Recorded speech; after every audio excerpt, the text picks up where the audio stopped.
요즘은 참두릅보다는 향이 다소 강한 엄나무순이나 땅두릅을 선호하는 사람이 많습니다. 사람들이 그만큼 강렬한 향을 찾는 경향이 대세인 것 같습니다. 귀촌하면서 땅두릅 종군 밭둑에 심어두면 밭둑 무너짐도 방지하고 예초의 번거로움도 방지해주니 일석삼조란 말을 땅두릅 재배 방법 영상에서 말씀드렸습니다. 다른 농작물은 농약 안 치고 병충해 방지 안 하고 수확하기 어려웠는데 이 땅두릅 수년째 재배하고 있지만 여기에 농약 쳐보지 않았습니다. 땅두릅 맛 모르는 이 없고 땅두릅 재배 어렵지 않다는 것 모르는 이 없지만 막상 사서 심으려면 모종을 사거나 아닌 이런 내도 달린 종군을 구해 심어야 하는데 촉당 몇천원씩 하니 대량으로 심긴 어렵습니다. 뭐라도 대량으로 심으려면 씨앗을 뿌려 모종을 내는 것이 가장 쉽고 빠른데 문제는 씨앗을 과하여 뿌려도 싹이 잘 나지 않는다는 점입니다. 산나물 재배 영상에서 늘 얘기 드립니다만 산나물은 휴면 처리와 발화 억제 물질만 씻어내면 발화가 됩니다만 이것도 노하우가 없는 우리 같은 사람이 뿌려보면 싹이 잘 나지 않습니다.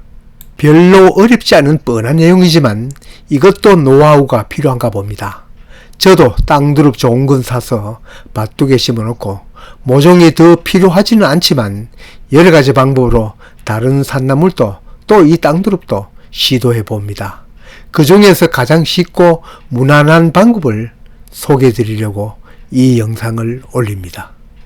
한마디로 우리 같은 노하우가 그리 많지 않은 경우에는 가을에 씨앗이 여무자마자 수확하여 바로 파종하는 것입니다. 이 방법은 비단 땅두릅만 그런 것이 아니라 명이나물도 곰치도 치나물도 그렇습니다.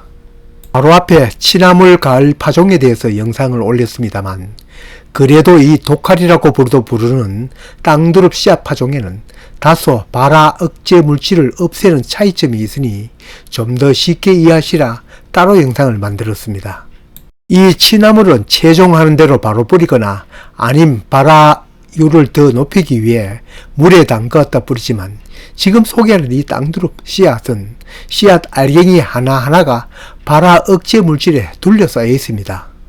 무심한한 이 검은 알갱이 속에 아주 작은 참깨의 10분의 1만한 하얀 씨앗이 5개 정도가 찐득찐득한 발화 억제 물질로 쌓여 있습니다. 다른 산나물 씨앗처럼 즉석 파종이라고 해도 바로 뿌려서는 발화가 잘 안 될 것입니다. 금방 딴 무른 씨앗은 바로 비벼가면서 그 껍질을 벗겨내면 되지만 구입한 씨앗이나 마른 씨앗은 물에 길게는 한 열흘 정도, 짧게는 한 5일 정도 담궈 불린 다음에 벗겨야 합니다. 이렇게 문지르니 그 속에서 나는 작은 씨앗 보이죠? 이렇게 작은 원씨앗을 노출시켜 뿌리면 됩니다. 만일 소고 하얀 씨앗만 정지하려면 가는 채를 이용하거나 양파망을 이용하면 다소 도움이 됩니다만 팔 것도 아니니 발화 억제 물질만 제거하면 그대로 뿌려도 됩니다. 그래도 미심쩍거나 하면 수고스럽더라도 발화율을 더 높이려면 이렇게 검은 물이 다 빠지도록 물을 자주 갈거나 아예 흐른 물에 담갔다 뿌리면 좀 더 나을 겁니다.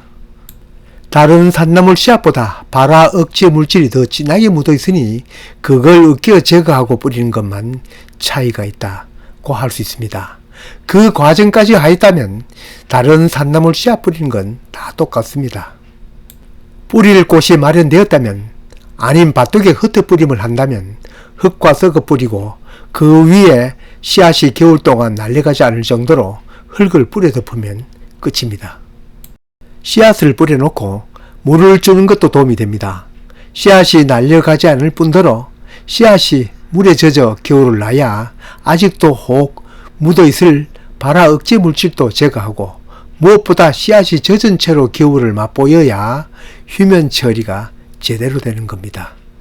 이렇게 씨앗을 채취하는 대로 가을에 뿌리는 것은 어설픈 방법으로 휴면 처리하고 발화 억제 물질 벗겨 봄에 파종하는 것보다 자연에 맡기자는 방법이기 때문입니다.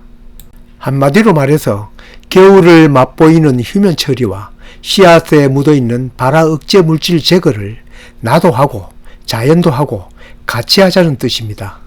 물론 노하우가 많은 사람은 자연의 도움 없이 농부 혼자 봄에 파종해도 발화는 합니다만 이 방법은 우리 같은 초보가 쉽게 하는 방법입니다.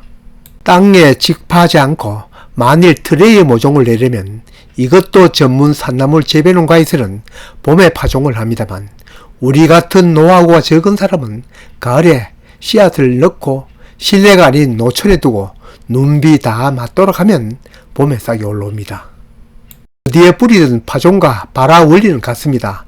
광발화 종자이니 얕게 뿌리고 씨앗이 날려가지 않을 정도로 위에 상토를 더 뿌립니다.